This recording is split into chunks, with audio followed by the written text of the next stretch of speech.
you guys seen Kylo Ren's lightsaber? Yeah, man, that thing's weird looking. No, it's not. It's awesome. Here, let me go see if I can find it. I'll show it to you. My backpacks got jets. Well, I'm Boba, the fat. Hi, this is the Grumpy Cheddar from Dorado, Puerto Rico. Hi, this is James from Wheaton, Illinois. And I never listen to Discard to Reroll with Mr. Chip. And I never listen to Discard to Reroll with Mr. Chip. Star Wars, nothing but Star Wars. Stop it, please. It's Discard to Reroll. We're a podcast about a little dice and card game we like to call Star Wars Destiny. I'm your host, Mr. Chip, and thank you for listening. Today we got a great show. I know I've said this before in the past, and you've believed me, and I think we've delivered. But today, I really mean it. There is a chance if you're driving, you need to stay focused. You need to just grab the wheel and pay as much attention to the road as you can to avoid accidents. But when this guy starts talking, all bets are off. I'm not sure what's going to happen because the knowledge that is about to be dropped on you from our next guest is impressive. There are some hard workers around Destiny, but this guy is quite possibly the busiest guy I've seen in Star Wars Destiny. The guy I started to listen to when I first got involved with the game, and he's been on more podcasts than truthfully, I think Mark Maron. It's Mike the Rebel Spy. Mike, we are glad to have you. How are you, sir? I'm great. How are you doing? Awesome, and I appreciate, the fact that you can carve out some time for us, because I saw you on, let's see, I want to count 1, 2, 3. Were you on 6 podcasts in the last week? It might be, yeah. No, but I saw you playing. You were playing with the Destiny Council guys. Was that true? Just the other day?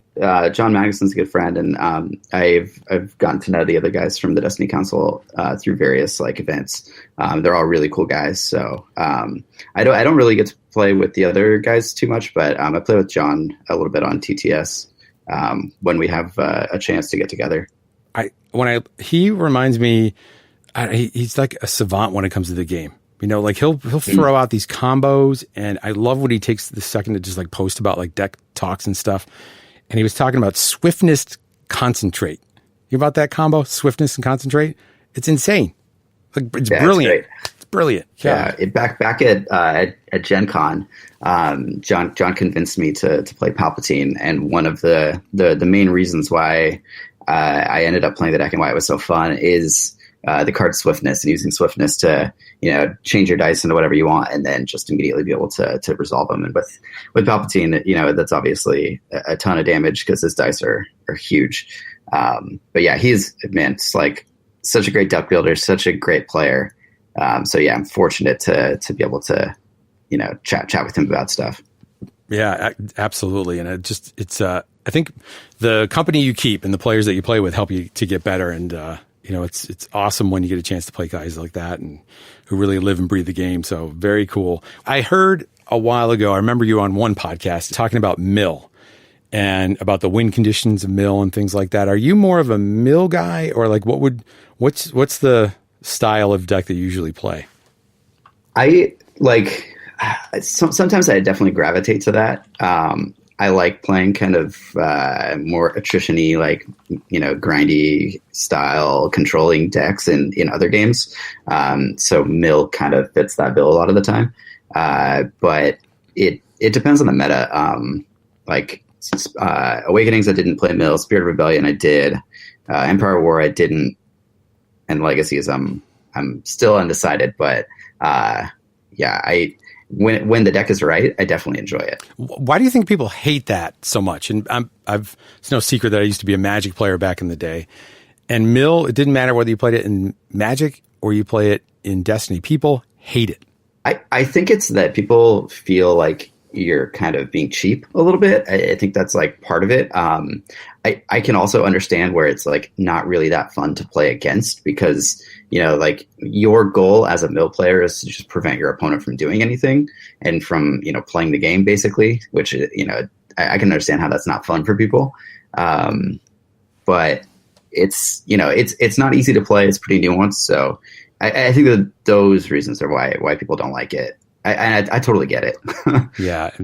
My dear friend who I'm starting to pull into the game, and I really apologize to his entire family for how much he's actually spending on cards, but really wants to build a mill deck. So as his first deck, when he got just the first few packs, he tried to pull that together. And it's definitely not. They don't lay it out for you easily in Destiny to make a mill deck, I don't think. Yeah, there's certain strategies that are, like fairly obvious, like Riken, lends himself to mill, obviously. Yoda, it does a pretty good job of lending himself to that, but, who can get a Yoda? Exactly. Not me. Yeah, and then on the other side of it, like on the villain side, it's more like, Java or previously Uncar.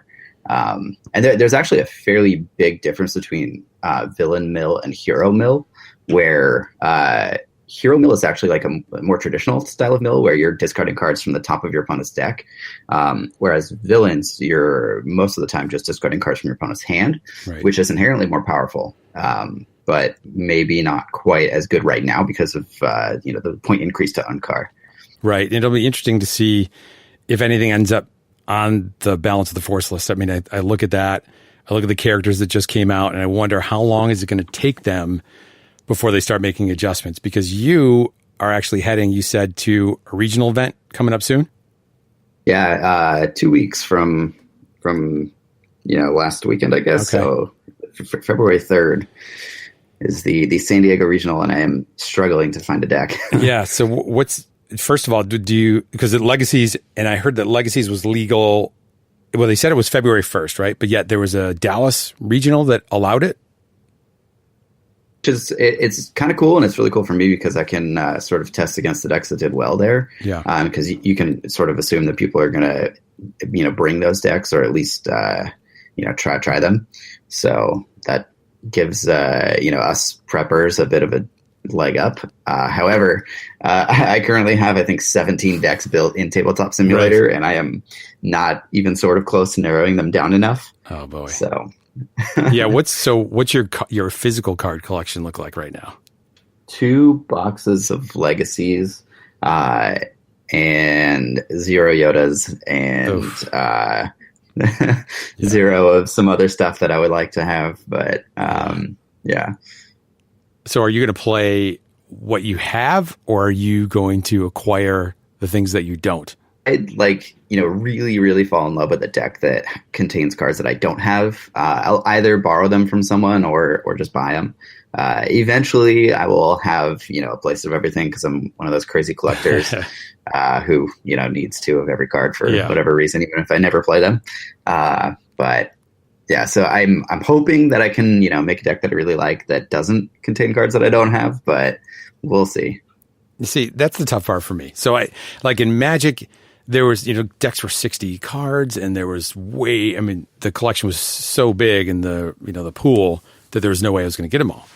But the misnomer, or like the big lie about Destiny is, it's easy, man. You can get them. But when you buy 5 boxes and you don't get a Yoda, it's not easy. It's hard. Yeah, those odds are pretty low for you to not get even one. Mighty. My poor kids, I did a video where they were all excited, and I held the boxes back, and I put all this, unfortunately, terrible parenting. I put all this pressure on them to open these cards and get a Yoda. It was going to be a big celebration. We got nothing. So now after the video's done, everybody's, we're relaxing, and my one daughter's really sad, and she's in 5th grade. I said, "What's wrong?" She's like, "Well, I feel like I disappointed you." Now my kids are feeling they disappointed me because they didn't open a Yoda. That's how bad it is with those cards. God, but but having 2 of every card, I love it. I mean, I'm that guy, but I don't build the decks. So I feel like this is it. I'm going to switch and actually build the physical decks, because then who knows when you can play. And you end up, you can go on a Saturday, but yet you got no decks built. So then you're scrambling to build a deck. It's always a pain in the butt. I know that well. And but so speaking about putting decks together, you mentioned that before we went on that you did get a chance to do some draft in your local area, and you did some rivals. How was that experience for you? That was a lot of fun. I'm very much looking forward to more.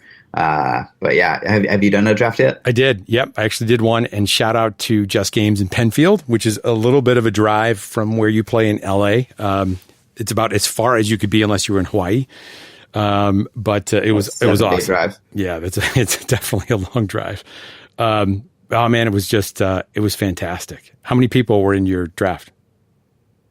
We had 6. The store that we play at, they kept their rivals boxes instead of selling them, which I think is actually really awesome. Okay. So basically, like when they set up the draft, all they needed to do is have 6 people come into the shop, and then everybody can borrow a set of rivals to play with for that draft. Awesome. So that it was a lot of fun. And did you do it was Legacies? It was Legacies. And you know what? Actually, no. I haven't done a Legacies draft yet. I've done a Legacies sealed. But I haven't done draft with Legacies. Okay. What was the rivals that you did? Ours was, I think it was each set. So it was like 2 sets of Awakenings, 2 sets of Spirit of Rebellion, 2 sets of Empire at War. Gotcha. So, I mean, I love Legacies was great because you get a chance to get the cards and they were new, but I feel like that'd be awesome to do the mixed sets. It is and it isn't. I think that because those first 3 sets were not really designed for drafting, the experience isn't like optimal. I'm guessing that once there are 3 sets out in this Legacy cycle, then it'll be like really fun. Because like they know the draft format, they know exactly what draft is, so they can design cards and design sets that are more applicable to draft. So I think that this time next year it'll be really sweet to draft like Legacies and then whatever the next 2 sets are from there. Right. So are you talking specifically like about some of the cards that require you to bring other dice? Not necessarily. It's just like those first 3 sets feel very disjointed from each other. Yeah. And like Empire War has a bunch of like support, themed stuff, and then Spirit of Rebellion has like a bunch of broken stuff that doesn't really fit in anything other than constructed decks. And then Awakenings is like just fine. I actually think that the best drafting experience, not Legacies, would just be straight like 6 packs of Awakenings. Okay. I think that would be like the most balanced experience there. Interesting. Real quick, were you in this from the beginning with like Awakenings? Playing since like the very first TTS mod. Really? Yeah, like back probably November of 2016. Okay. Except I wonder, when I got into it, it was kind of mid Spirit of Rebellion. And I wonder, was the impression of players that had played before when the set came out, like what are they doing? A little bit, because Awakenings was really an awesome set. I think that there were a few things that they kind of missed or were a little bit under the radar, like like the hyperspace jump thing, right? Which I don't know if you even know about that because they errated it before Spirit of Rebellion, but there really wasn't that much to complain about in the Awakenings metagame, and then Spirit of Rebellion came out and just threw that out the window. But our play group definitely lost a lot of players during Spirit of Rebellion. Right.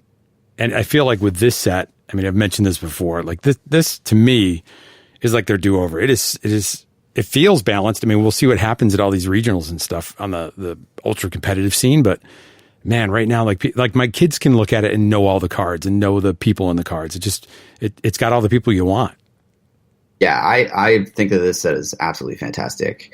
And I mean, even if certain things end up being toned down by, some balance of the forces type changes, I think that that's kind of fine. Like that's a bit less, of a problem than straight, errating cards and, changing the card text. Right. But yeah, I've been having so much fun just building decks and playing them on TTS and Legacies. And I don't see that changing. Yeah. No, definitely not. I'm actually really excited to see what comes out. Like you were talking on another podcast. Shout out to Tiny Grimes. I think the deck was it Jetta? No, actually, it was on iRebel. As a matter of fact, it's hard to keep all your podcasts straight, Mike. To be honest, it was Jetta, Partisans, and Yoda. Was that the deck? Is that Yoda? On iRebel, it was we were talking about decks that you could play in trilogies. Trilogy, that's right. Yeah, which I'm actually really excited about because you kind of just throw away all the dumb cards that you don't want to play against from the first cycle. So I'm very, very excited to be playing, and I actually will be playing in a trilogies event because I'm going to be going to the Portland Galactic Qualifiers, and it is a trilogies event, which is really fun. The whole thing is? Well, there were two two days. Yeah. One of them was trilogies and one of them was standard, and I opted for the trilogies one just because I think it'll be a bit more fun. And it's so funny you say that. I am 100% on board. I think after hearing you talk about that deck, and then I heard you talk with Tiny a little bit about that, I thought, you know what? I'm in. Even though I have all the cards, I'm totally in on that because I feel like it's fresh. The cards are good. Like the balance is there.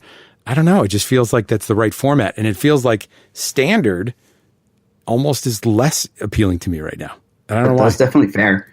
Yeah. I like the smaller card pool. It kind of makes it so that you have to innovate a little bit more, right? On making your decks powerful, and it's like it's brand new, especially at this point because there's only really like one set out. So like the decks that you can make are pretty much unlike any decks that you've ever seen before, other than like you can still play R2P2, but you can't play a lot of the cards that are in it like Caution and right. Field Medic and a lot of those cards that you can't play those, so it's not quite the same power level. Yeah, that makes sense. Maybe it is a smaller card pool. Probably, it could be overwhelming. There's so many cards. It quickly multiplied. When this new set came out, as soon as it was spoiled, I think that's kind of what people felt. It felt like it was spoiled really quickly after Empire at War, and then but Trilogy. Yeah, I'm very pumped for that. Fantasy Flight, for whatever reason, really likes to start pushing the next set like really early in the cycle. But yeah, like cutting to 30 cards now just like feels so hard. Yeah, because there are so many options. So when you played, back to Rivals for a second, when you played that with the sets that you did, what stood out to you in your experience with that? I made the mistake of not drafting any characters, and it was pretty bad because I didn't fully appreciate the fact that if you don't draft any characters, you're stuck with the characters in the Rivals box, right. And they don't really make a clean team. So that ended up being pretty rough. So yeah, I definitely won't make that mistake again. Yeah, the character. So that for me, that's probably the number one thing. Like it took me forever. Like I feel like everybody was waiting for me to like read the cards and look through them. And even though I had a chance to get the Rival set early, and our store in Penfield was the same way. Like they kept their 6 sets back, but I happened to have 2, and someone else brought 1. So they had 8 people, and I think the number's 6, right? Isn't 6 the number it's supposed to be? 6 is the typical pod size because then it's just one box. Gotcha. Everybody gets 6 packs. Yeah, that makes sense. Well, they did 8, and it actually felt good. And the players, and I want to make sure I give them a shout out. They do a podcast as well, and it's called From the Hangar Bay. So they're really, it's very local, and it's talking about a lot of the local meta stuff, and they've got a lot to share, and it's awesome. So I'll make sure there's a link in the show notes. So nice job, guys. And also Jason was there, who's also a patron, and it was great to play him. And that's when I learned that Jar Jar Binks is actually a crazy character, and I lost to Jar Jar, which didn't feel good inside. Yeah, Jar Jar has something to him. I think he's really cool, actually. Like as a Destiny character, like he feels like Jar Jar. Yeah, it absolutely, it 100% did thematic. And I know that when what's his name, Lucas left, one of the designing the cards, Lucas was very thematic and really understood the Star Wars universe. And they said Jeremy, who's the new lead designer, was more about the the values in the cards. That is extremely thematic. So either Lucas did that before he left, or this set is just pretty fantastic how they got the theme mixed into there too. Yeah, it's pretty awesome. I think the lead times on these sets are like 6 months. Yeah. So I think that this was still while Lucas was there. And you talk about characters too, and I've heard you talk about whether they call it's Mama Tarzan or Mother Talzin or whatever. Mother Talzin. Yeah. I don't know what is she from? Is it Rebels? Is she a Rebel? She's from Clone Wars. Clone Wars. Shout out to Chris. And that's all I'm going to say because Chris thinks about the extended universe. Yes, right. Yeah, not a huge fan. I don't think he's a really cool character. And then like no explanation. You're right. You're right. Yeah. So, well, I guess I just played the card, by the way, all totally wrong because I was using it only on my opponent. But it was in draft. Like, how would I even know? Like, I didn't know. I mean, I knew exactly, the idea of having odd cards, but I don't even know what I drafted, let alone are they odd? I mean, I was not going to do math there. So I ended up, and it actually almost hit every single time. So I just use it as like one die mitigation, but it's definitely not the way. So I try to think of a way next time I go, like memorize the card. So like I came up with 10, 10, 11, 6. If you can remember 10, 10, 11, 6, it's 10 for one die Anakin, 10 for one die Lobot, 11 for what's her name? I don't even know. Yeah. What is she? Is she because I don't remember her from a movie. Okay. She's Rebels. And then 6 for the Jawa, and then try to do that math. Yep.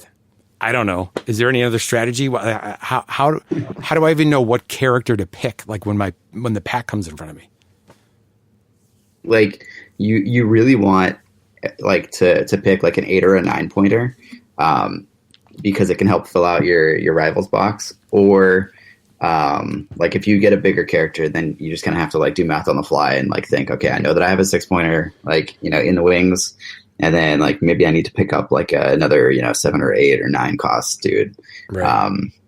So yeah, that's hard. Like, so Obi-Wan comes around, right? So he's what, 15.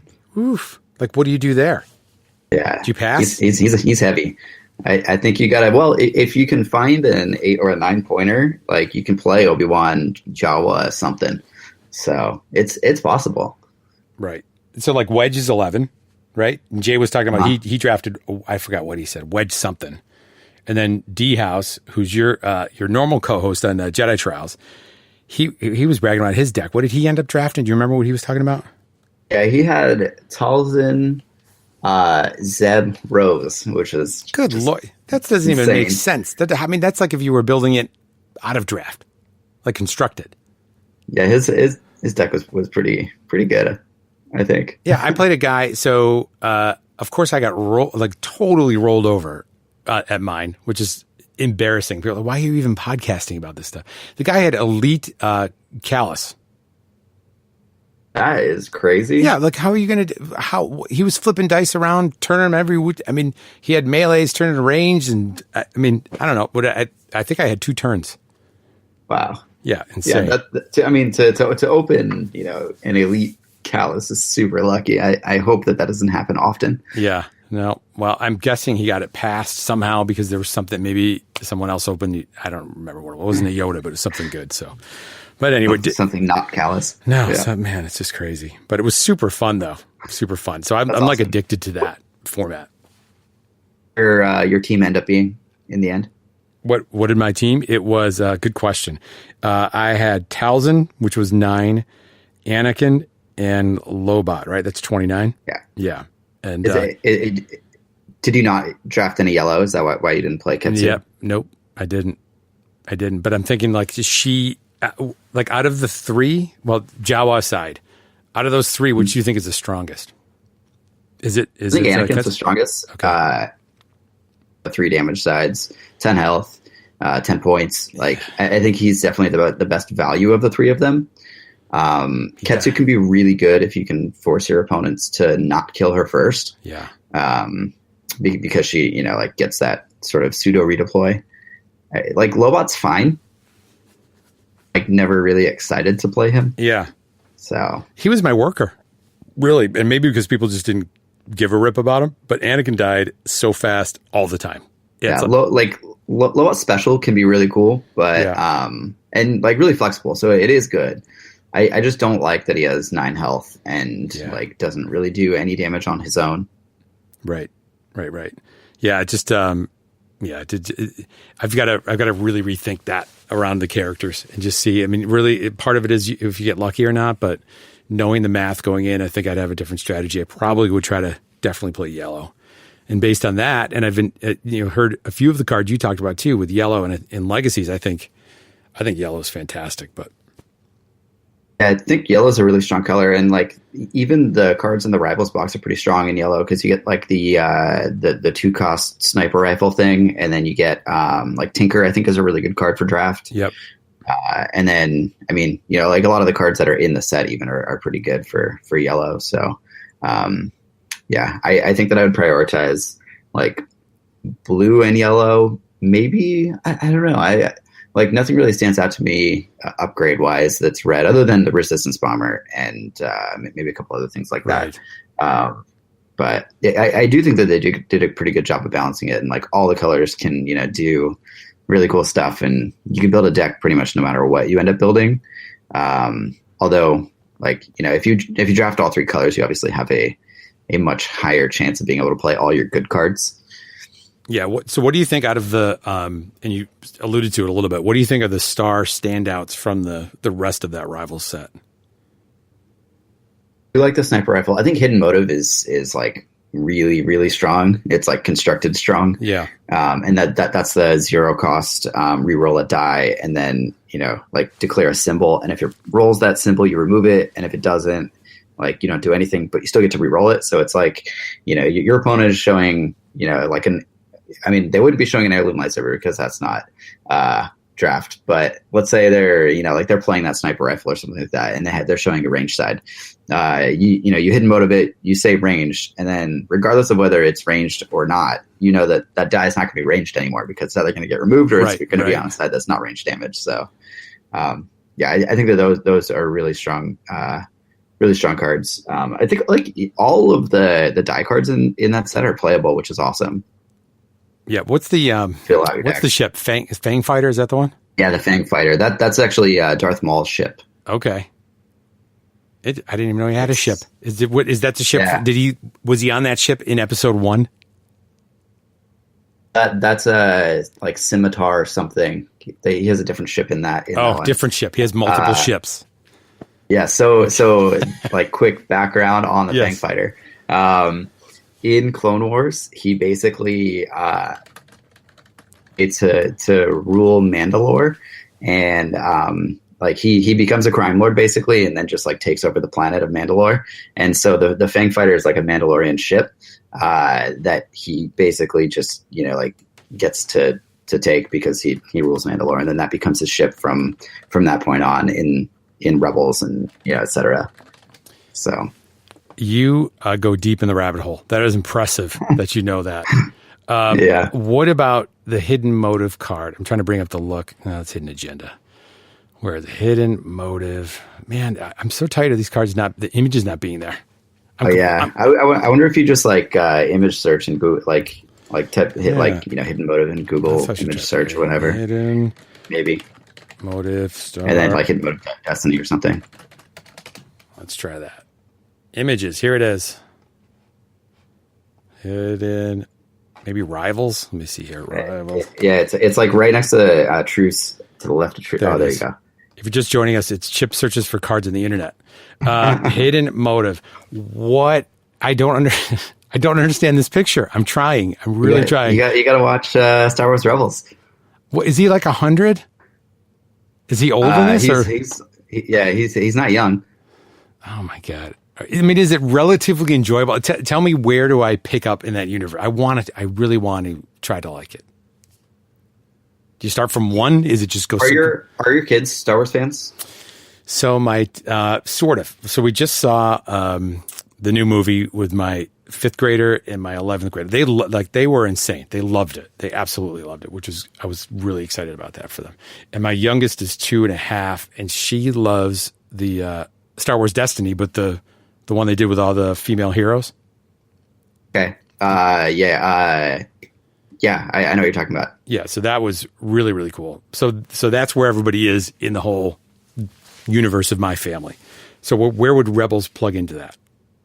So, like Clone Wars takes place before Rebels, but I actually started watching Rebels first before I watched Clone Wars. Okay. And like once I realized that they kind of tied into each other, I went back and watched Clone Wars. Okay. But if you just start like watching Rebels from the beginning, like you'll still enjoy it even without necessarily knowing all the Clone Wars stuff. It definitely helps, but like Rebels, I think is a bit more easy to get through because there's only 4 seasons of it, whereas Clone Wars there's 6. So he's in what now? Maul's in what? So like he comes back in Clone Wars and then comes back again in Rebels. Okay. Although that is a little bit of a spoiler, so sorry if nobody's seen Rebels before, but we won't remember. Don't worry.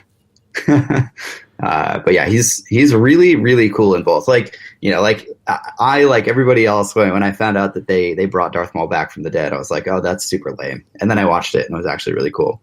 So Does he have the robot legs?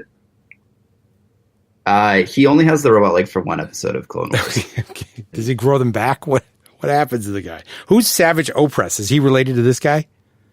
It's pronounced Savage, and it's I'm sorry. I am embarrassed now. Maul's brother, basically. Oh, okay. Yeah, so Count Dooku needs a new apprentice, and he goes to Dathomir, which is the place where Maul comes from. Okay. And then Savage fights it out with his other brethren to become the pick, basically, and then they make him super powerful with dark side magic and whatever, and then a Sith apprentice. All right, listen to me. You passed the test. First of all, I knew all this stuff. It was just I was testing you. Second of all, okay, yeah, I don't know Sounds good. I don't know what D House is paying you. This is just between me and you right now. No one else is listening. Anyway, I don't know what he's paying you. I don't know what Tiny's paying you. But I need this knowledge that you have of this universe. I feel like I've learned more in 7 minutes about this whole thing than I have in all of the content I've watched on the internet and tried to pick up from the show. You've already solved half of my questions.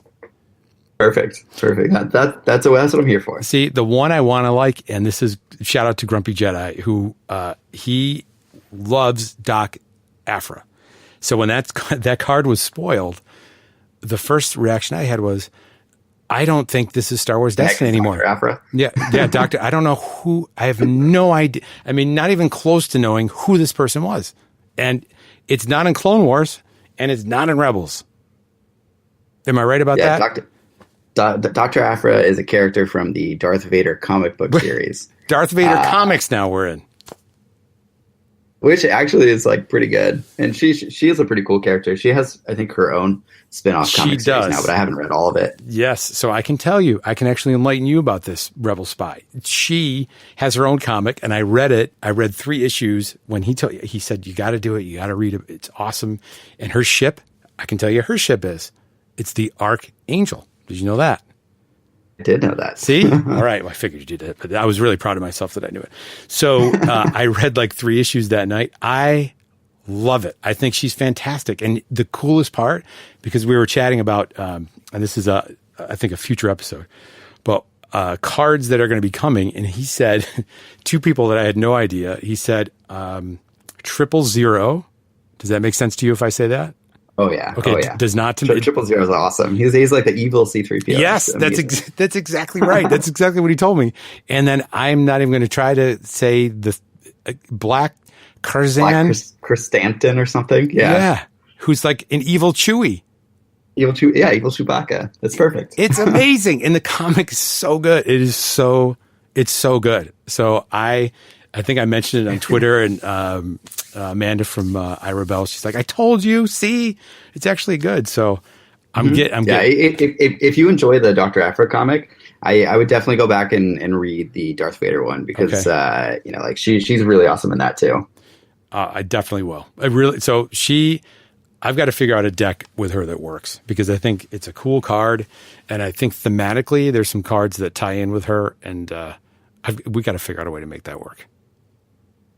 She's really cool card. She was really well designed, I think, and I think that she's a card that will only get better as time goes on. Yeah, definitely. And I hope it doesn't have to be tier 1 or whatever tier is the ultra competitive, but as long as it can hold its own and you can have fun with it, I think that's what I want to start to.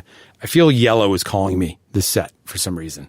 It's been pulling me in. Yellow is really cool in this set. Yeah, I've been having a lot of fun with Hondo lately, and he is a card. Yeah, so tell people real quickly what Hondo does. Well, Hondo is a character that is also from Clone Wars and Rebels, and he's kind of like his little Star Wars Destiny title is respected businessman, but he is I like that a pirate, and he kind of gets into some shenanigans with Anakin and Obi-Wan in Clone Wars, and then with Ezra and the whole Ghost crew in Rebels. And so he is a 10 health character, 15 points for elite, and then he's got this special, and that's kind of like what you play him for. And it's deal 3 damage to an opponent's character unless they give you a resource. So the theme of it is awesome. You're kind of like holding them hostage a little bit. You're like, all right, well, I'm going to deal 3 damage to you, but if you give me some money, I won't deal any damage to you. Right. So I love that about it. And like you can make money with him super quickly. So I have this really fun yellow villain deck that has Hondo in it and a bunch of cards that make you money, and then Crime Lords. So I've been able to Crime Lord people like turn 2, not using Ace in the Hole, just like playing Crime Lord on my character, rolling out, and then making a ton of money, and then killing someone's character. Yeah. And that's been a blast. Crime Lord just feels nasty when that happens in a good way. Like you set it up, like you have to earn that to happen. Like it's not super cheap, but when it happens, man, this is nasty. People are not the most happy when you play against them, but if they know that it's coming, it's not that hard to play around. Right. So one of the things I learned with Mother Talzin is making your deck work for that advantage, right? So you could use it against your opponent with Crystal Ball, right? So you're predicting and seeing who you want to, guarantee that the effect is going to happen. But building those odd cards within your deck so that effect works. Hondo, is that the same way? So if it's about the damage part of it, you're disrupting your opponent so that they can't ever pay you. That would work, right? If they don't have the money, they can't pay you. Totally. Yeah, like on the early turns, like your opponent wants to play their, 2 cost upgrades anyway. So that a lot of the time they're broke. And so like the way that I have the deck set up is that it can either, deal a bunch of damage, and it's got a bunch of upgrades that can deal damage. Like the new Vibro Cutlass, which I think is a really cool card. Yeah, I like that.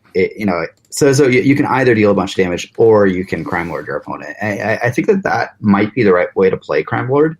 In the past, like Crime Lord decks have really only been about Crime Lord or about milling your opponent. Right. I think that playing damage with Crime Lord like is just fine, as long as because like you can both make money to Crime Lord and like deal a bunch of damage to like their other character. So it ends up being kind of a better strategy. It's interesting when you look at all the content that's out there to consume around Destiny. A lot of it tends to be more competitive talk. So whenever I see cards that have a 4 resource cost, when I first got in the game, I'm like, well, that's nothing. Like this is no big deal. Like in Magic, you had 8 land out there or mana, you could cast that no problem. I look at that and I say like, how do you like play that card? Yeah, like Yellow has so many ways to make money between like Truce and Well Connected, and like any number of cards that just say like if this, then gain a resource, right? Or just like gain a resource and then this happens. So it's just a color that doesn't really have too much of a problem playing that card. Gotcha. Yeah, and the card's really good, especially if you have like 2 yellow characters, because it does have redeploy. So like a lot of the times, like you're not going to play a 4-cost card because you're going to lose those 4 resources. When you play Vibro Cutlass, like those resources are going to stay on the board the entire game. So right. Another card you talked about was Easy Pickings, which is a 1 cost. What's that one do? I have learned is absolutely insane. Yeah. It costs 1, and it's you do have to spot a yellow character, but you get to remove 2 dice that are showing the same symbol and value. So that could be 2 blanks, 2 specials, 2 3s from like an Obi-Wan, like anything. And it doesn't even have to be 2 of your opponent's dice, which obviously you want it to be 2 of your opponent's dice, but if you like absolutely need to, you can select one of yours and one of your opponent's. So it's very flexible in that regard, and I've been wrecked by it so many times on Tabletop Simulator lately. It's a card that you definitely need to respect and see coming. So it's funny. Out of all so I've opened 4 boxes, 5 boxes. I have 2 of those. Crazy. Ooh, wow. Yeah. I don't even know if I have any. Yeah. I'm going to need to make sure I pick some up. Definitely. So as soon as I heard you talking about that with Tiny, and then you mentioned Impulsive, which is 0 cost, which is it is ambush and then resolve one of your dice. I felt like, all right, I've got to really look at yellow. And I started to pull it out. I'm like, man, that's good. This is good. That's good. And then I realized I also didn't have any Bib Fortuna. I got 0. Maybe Bib comes with Yodas. I don't know. Did you get any Bibs in your boxes? I think I might have one, but I honestly don't think he's that good. Okay. Because everybody was talking up him early too. Like there were some combos with him. Yeah, like there are some like things that you can do that I would categorize as like cute, quote unquote. Right. But I don't think he's going to be super powerful. I can see him being like super fun, but I don't know. Like yes, maybe his dice become like extra 3s off of like. I don't even know who you compare him with that would give you 2 dice with 3s, like maybe Callus or something like that. Right. But that gets super expensive. Well, good news. The card's not, because I got 2. It's slow. I got 2 on eBay for I think it was $4 for 2 with free shipping. So there you go. Yep. I would say that is what you want to pay for Bib. See, there's a point when, I was so close. So our other local store, which is a shout out to Millennium Games, that's in Rochester, they are doing 20% off of their booster boxes, like for the near future. So I was there. It was so tempting. And I'm like, oh man, I can't, if I'm just looking for like 3 cards, I got no Finns, I got no Yodas, and like, no Bibs. So I just, at this point, I might have to bite the bullet. The eBay bullet. Picked up. I picked up a couple Finns on eBay.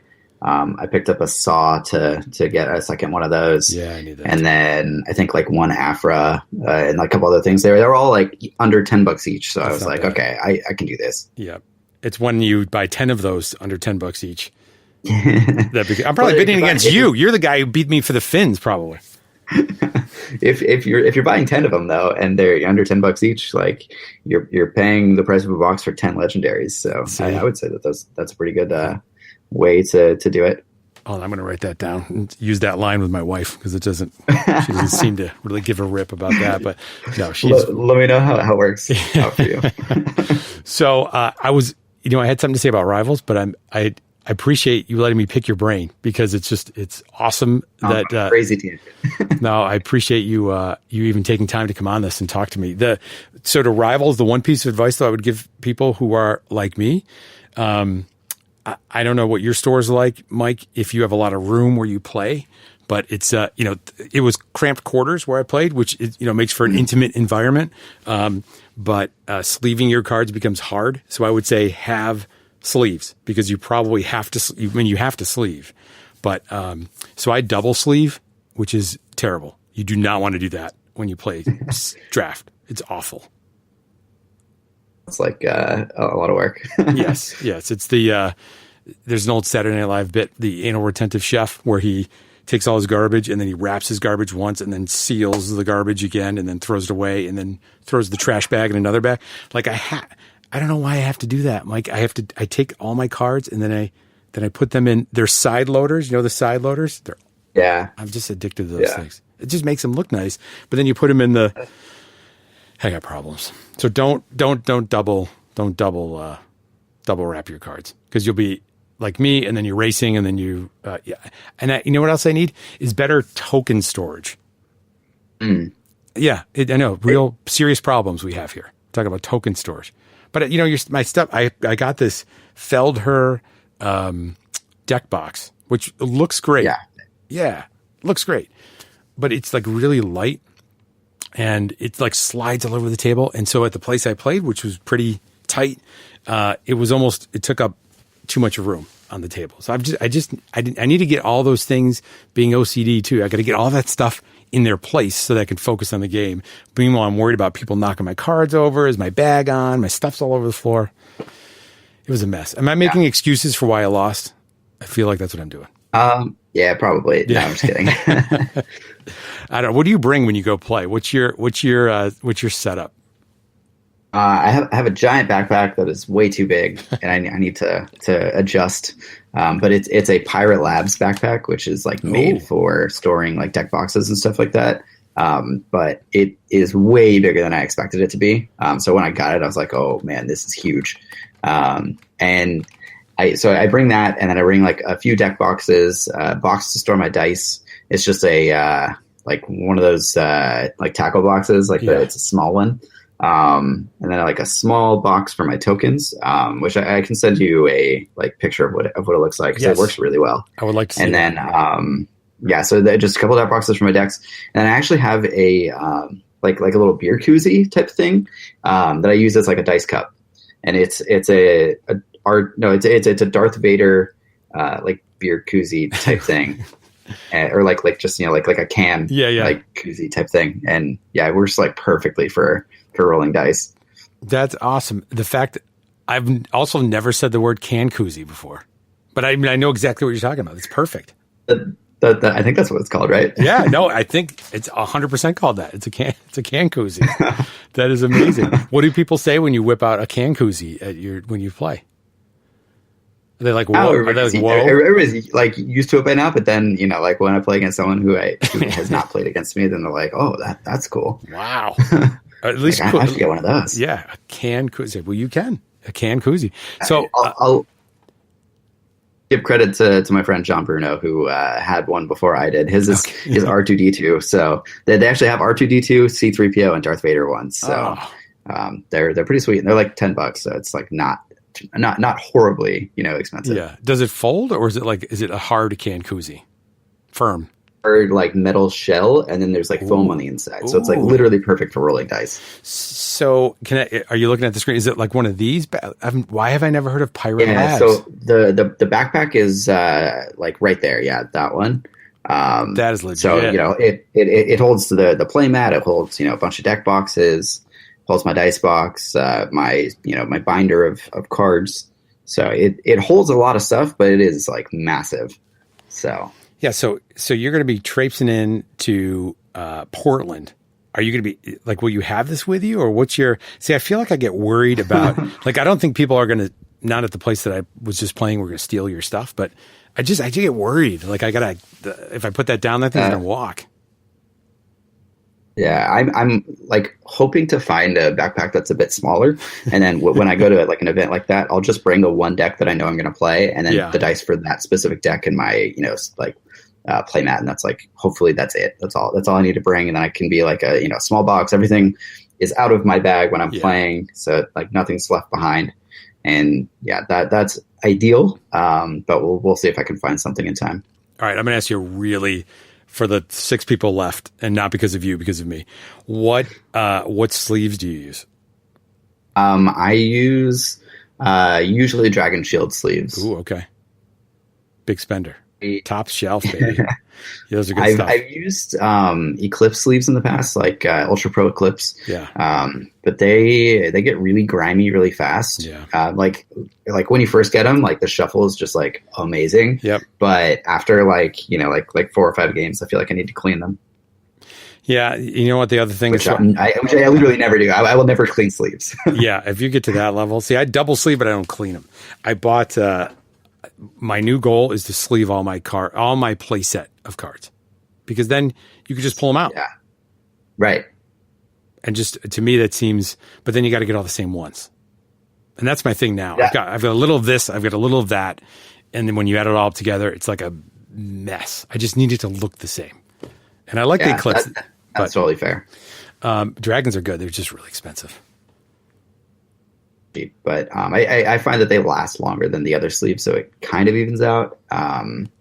But yeah, I have these Ultimate Guard Sidewinder, I think it's called. Oh. And there's 3 decks in it. I can fit 3 decks per Sidewinder, and so I like having them as different colored sleeves, so I can tell which deck is which. But if I did everything from scratch, I think I would probably try and get all the same sleeves for everything so that I could do the sleeving thing. Yeah. But then that also takes up a ton more room, which is another problem. My collection is getting so big that it's it's hard to find room for dice. It's hard to find room for the cards. I have all of my legacy stuff just on my floor right now, which is super annoying. Yeah, it's hard. Because I don't have a box big enough to fit everything. I'm trying to find a good solution. Yeah, there really isn't one. And in terms of the size, so the Feldherr just released if you're just joining us, by the way, it's ways you store your stuff now. But this is the exciting stuff. So Feldherr, let me see if I can find it. Her dice storage, Destiny. This is insane. They have, let me see if we can find it. It's a 400, I think. Her case for my X-Wing stuff, which I don't play anymore, so I should probably get rid of it. But I like it's super good quality. Yeah, the foam is good. It's a little flimsy, but I'll tell you inside. So I have this one right here. This is a 200 dice. So this fits Legacies, and it's got one more tray, which is the hard. Like, what do you do with that tray? That's my problem. That extra one. Yeah. Do I put Rivals in there? But I don't want to put Rivals in there. I was making like a Rivals box that I could just grab it and go. Where's the big one? You know what? They don't have it here anymore. There's one more size. It was like 400, but I think it was $80. So it's really expensive when you think about it.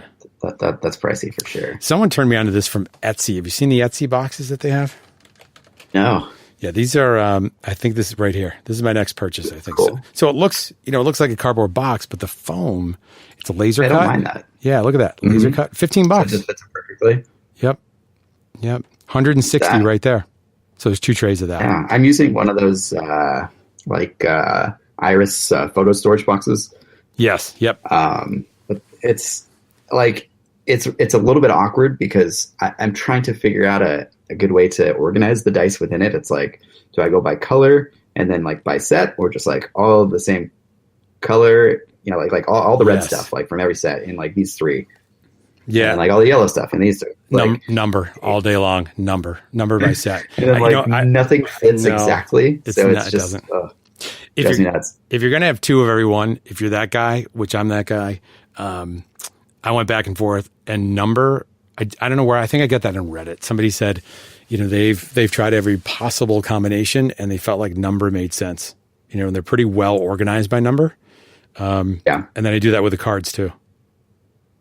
Yeah, although I think they recently changed the order of the colors. Oh, no, they did. Or did they not? Because I know in the first set, red is first. Blue now. It's that stupid guy. Who's that guy? And I'm sure that's a rebel guy. The Dark Advisor. Yes. What's he from? He's from Return of the Jedi. Return of the Jedi. Oh, that's right. Chris told me that. He's like in it for like 2 seconds. In the background. Yeah. Oh, well, now I got to go back and look. So they did change the color. So it's all, well, you know what? It just makes it easy to find it at least. That is true, for sure. Know. Yeah, so good. So we solved that problem, which is great.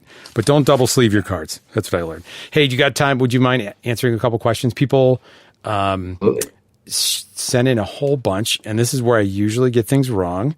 And Jay and Chris will correct me. And by the way, were snowed in. People are asking how they're doing, and I think they're fine. Chris's internet died. He couldn't stream for one day, and people were sending flowers to his wife. I said, he's all right. He just didn't stream for one day. That guy streams more Destiny than I think anyone else ever. He did a 6-hour Destiny stream. That guy's nuts. That's a lot of Destiny. I finally set up a desk in my apartment after a year of being here, and so I'm thinking I might try to start streaming a little bit. Oh man, when I've got some spare time, you got to do it. That would be awesome. So one of my predictions that I made on a couple of shows ago was that I think now that Asmodee is involved with TTS, I feel like they're going to come out with something soon, because some of the Magic players were talking about. It was MTG Online, which is like this. It actually makes Tabletop Simulator. Yeah, it makes it look beautiful. Like, it's terrible.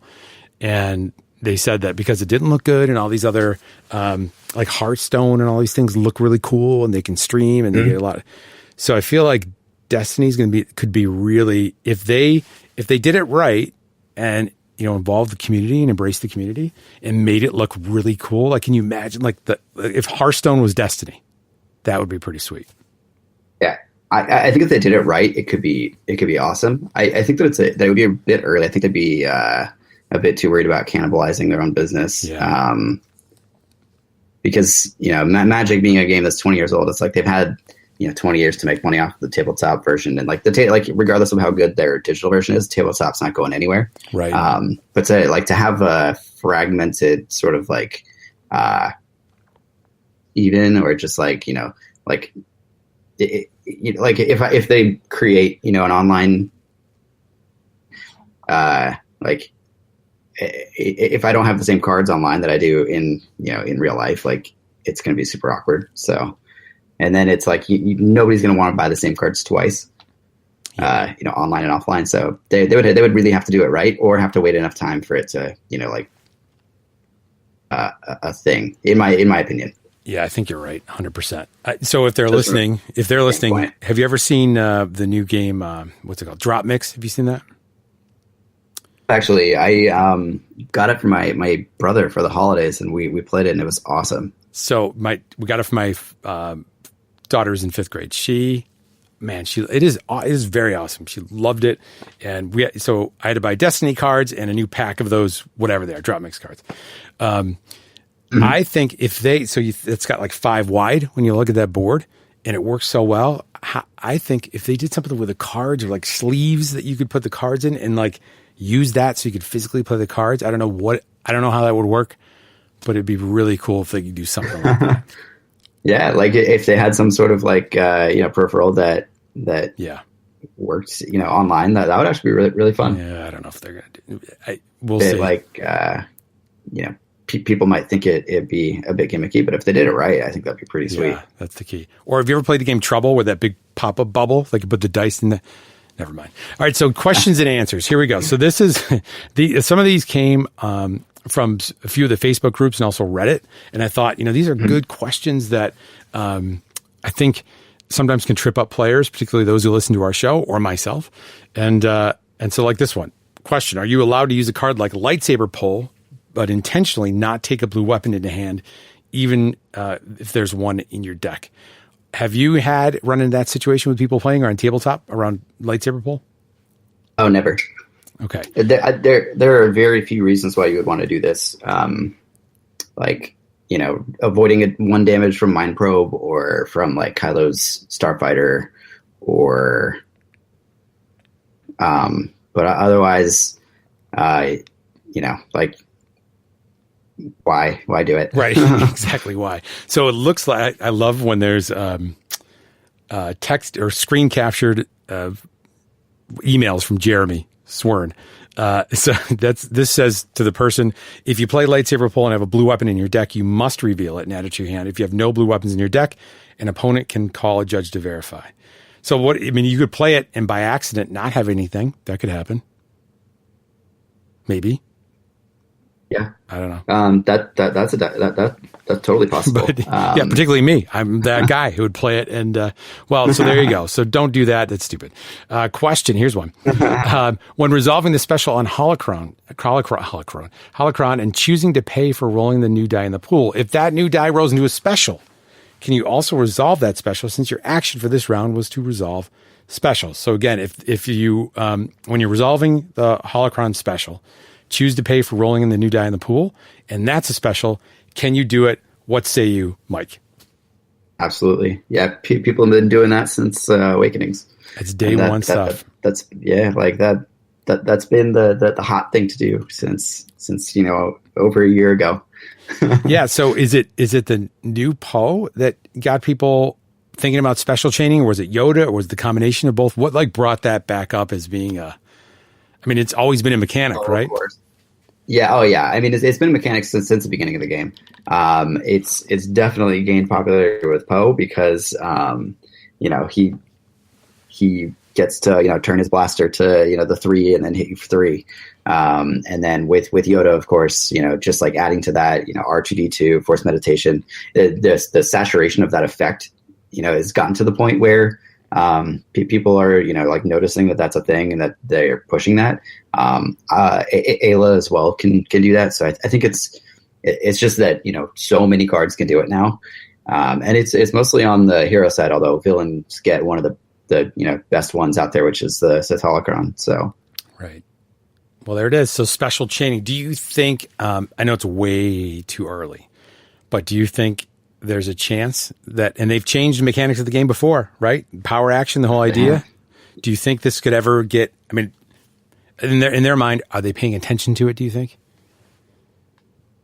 Attention to it? I don't think that they'll change it in the rules, because that gets really messy. Yeah. I mean, like, even if they changed it to something like, a die has to have been showing a specific face, like at the start of your action, like for it to be resolved as that side, like that. I don't know. It just doesn't feel as clean as what it is now. Even though some people might think it's counterintuitive.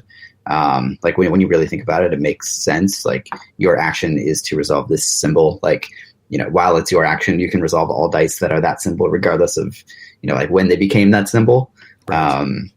But yeah, I wouldn't be surprised if certain cards got like balanced, like balance of the force style changed.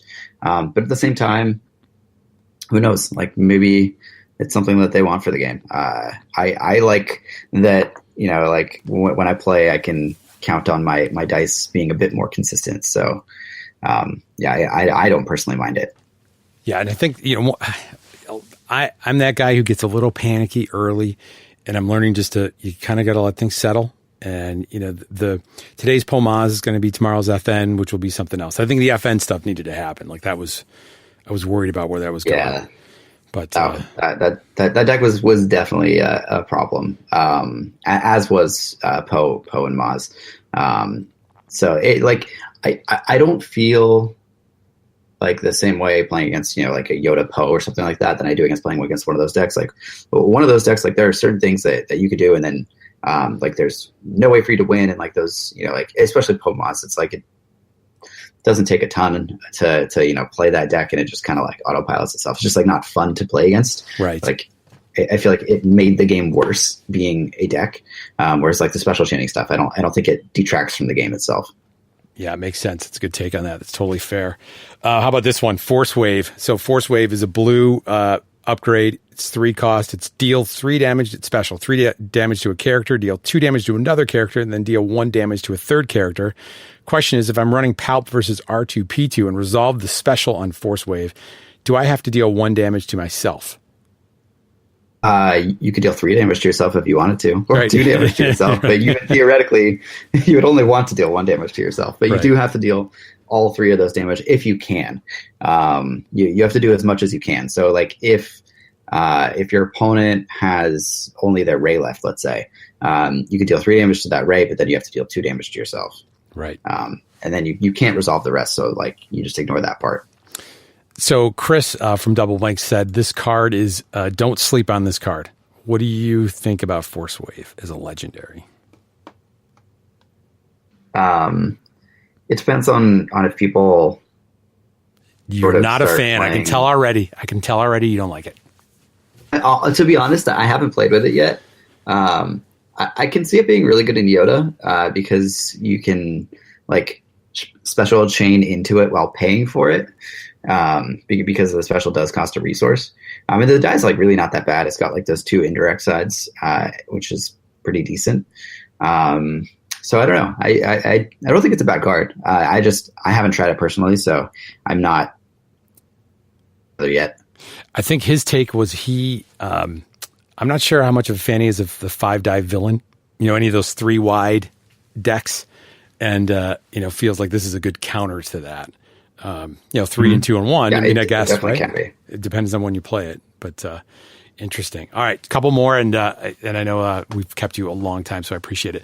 We went to the Twitter. By the way, I didn't even get into all the ways people can get involved with the show, which makes it way more exciting, and a lot of you did via Twitter, and that's the best way to do it. It's at Discard2Reroll. Head over to the Twitter. We're small, but we're strong, so we appreciate everybody's feedback on there.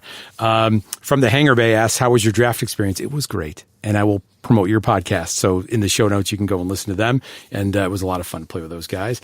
And they were very patient and nice with me. Jedi Geek Girl says, favorite character from every color. You can give me favorite character from every color, but what's your favorite one to play with since you started playing? Let's see. What's that deck you got built that you haven't taken apart? Like, you've got that one that you're like, man, it doesn't matter what set is out. I love this deck. I like these characters in it. My favorite deck that I have played is Unkar, TIE Pilot, Royal Guard, and that was the deck that I played in Spirit of Rebellion. Wow. Yeah, just ignored all the dumb POMOD stuff, all the 9 stuff, and went straight for the mill. And that like has been my favorite deck to play pretty much since the game started, which is actually really interesting because I hated playing in that metagame.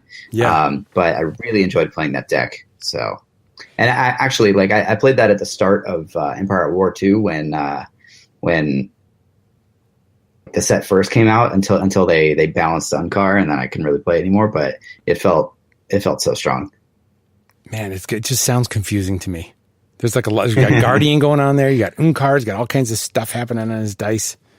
That's nasty. Yeah, it was definitely not a straightforward deck, but it was pretty fun. That's pretty cool. Anything Jedi Alkalite is what I would say.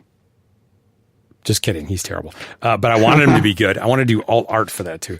I would say for me, Jay made a Mace Maz deck that I really like to play. And I don't know why. I roll really well with it. And I know it's not, tier 1 or anything, but it's really enjoyable. There's a K2SO Ray deck that I like. So I really like K2SO as a character. I think he's really funny. And I enjoyed that one a lot. And I want to like Afra. So I'm going to try to make her my thing and see if I can't figure that out. There's got to be something that works with Afra to at least be competitive. I don't need to win everything. I would maybe start with trying her with the Seventh Sister, because those secret droids are droids, so you can play them for 1, which is really nice. Yeah, but how many do I have to get of those? I think I only have 2. You can't even get those 3. on eBay. 3? Yeah, because everybody's playing that one turn kill deck. But you could play her not elite. Now I think you still need 3 to really play her, but.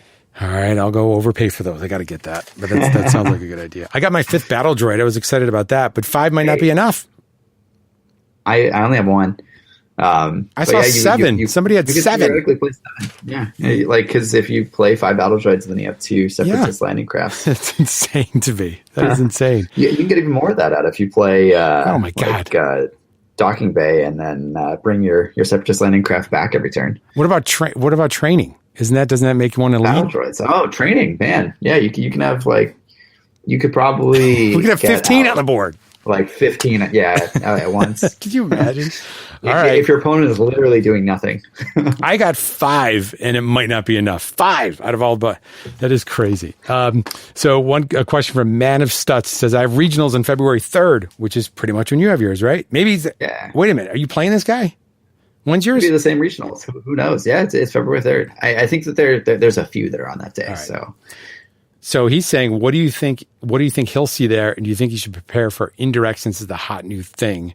And somebody else was asking that too, Alan Preston, who's awesome. With the intro of indirect damage, do you think the meta will shift away from 2 characters, high cost decks, to a 3 character or 4 low cost, more health? 5 die was a thing. Thermals can ruin a day. What do you think about that? What do you think you're going to see there? I do think indirect damage is pretty strong. Especially like vehicles, like hero vehicles. If you're playing like the Resistance Bomber, that 6 side is really, really strong. Right. Like things with Tarkin, potentially, a lot of indirect damage there. I think that this past weekend's regionals, like specifically the Dallas one, that is a decent indicator of like decks that you might see. So I would look at playing against like the decks that did well there. I don't know. Yeah, like Balatik is still a character, so I don't know if 3 and 4 characters with low health per character becomes a thing, because people are still playing like 5 dice villain, but they're doing like Talzin, Bala, Trooper, and stuff like that.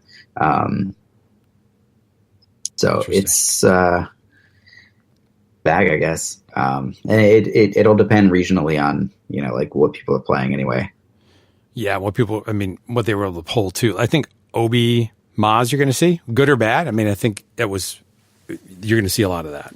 Popular, yeah. Popular. Yeah, you'll probably see a lot of that.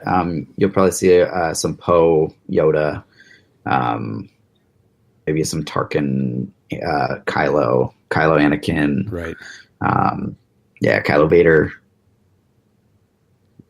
Yep, that'll be interesting too.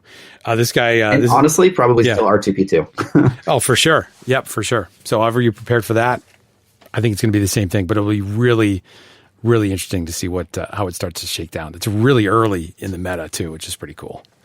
Which makes it very fun. Yeah, that's awesome. You get a chance to go.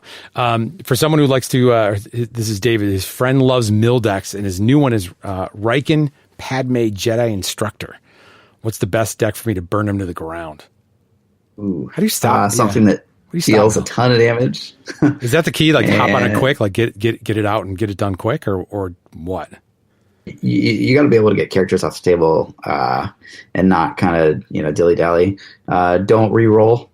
Like, don't discard a reroll because you're just helping your opponent. Limit yourself if you can. Play decks that have focus or special chaining or ways to fix your dice without having to actually discard cards.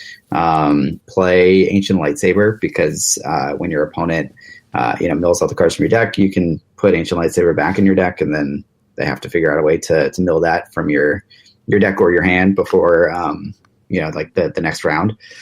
So cards like that can kind of throw a monkey wrench in their plans. Interesting. And the more this gets to, as much as it would be frustrating, I think it's kind of fun to see the different styles. And I felt like I could actually mill out in draft. Like I feel like you got a good chance of doing it there, right? Yeah, because games tend to go long in draft, and people are discarding reroll like pretty much everything. So and especially if people aren't playing a full 30 cards, right? It is definitely possible. Well, listen, you gave us, Mike. I feel like I kept you forever, and it's been awesome. So I want to give you a gift back, and you may actually regret this last moment. Part of I think teaching people the game is that there may be people who wouldn't understand the game, right? Because there's a lot of terminology in Destiny that's very unique to the game. So if people maybe you're in public, maybe you're, I don't know, at church or wherever you go, or you're out in the supermarket and there's people around, you got to be sensitive to if you have conversations about the game. So I wanted to just share real quick, Mike. These are Destiny terms and phrases that seem inappropriate but aren't. Okay, so you just have to be sensitive if you're going to have these discussions in public, right? So I'll give you an example. All right, I'm ready. Are you ready? This is almost the after dark portion. It's not going to be any, because these are actual. I mean, this is actual terms that you're going to hear. So I'll give you. So like commando raid, right? You may hear that sounds inappropriate. It's not. It's not. It's actually a card, right? Commando raid in the game. Yep. Okay, yep. So that's good. This is starting off perfect. Loves the commando raid. What's that? Who does? D-House. Yeah, he loves a commando raid. See, and that might sound right. There it is in context. D-House loves a commando raid. It may sound horribly inappropriate, right? But it's not. It's actually Destiny. Here's one.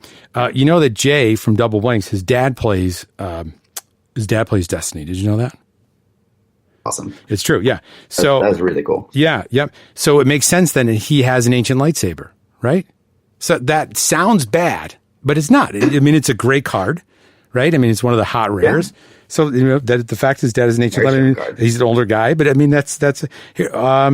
Here's one. A moisture farm sounds inappropriate, but it's not. Moisture farm, right? It's one resource is the battlefield. Isn't that what that does?